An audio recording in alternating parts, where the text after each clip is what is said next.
আসসালামু আলাইকুম ভাই। আপনারা যারা এখন দুবাই আসার জন্য ভিসার জন্য চেষ্টা করতেছেন, দয়া করে উল্টাপাল্টা কারোর সাথে কোনো রকমের লেনদেনে যাবেন না।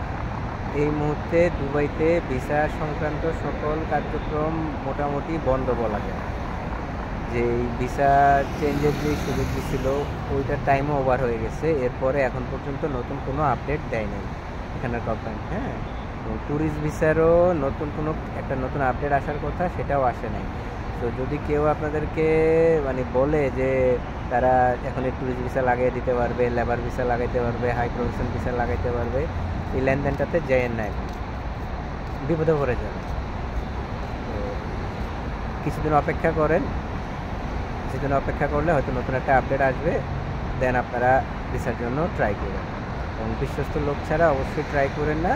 আর যারা এখন বলতেছে আপনাদের ভিসা করে দিতে পারবে, তারা আসলে সবাই, আমি নেগেটিভ কিছু বলবো না, বাট আসলে এই মুহূর্তে করতে পারবে না। তো ভালো থাকেন, সুস্থ থাকেন। আসসালামু আলাইকুম।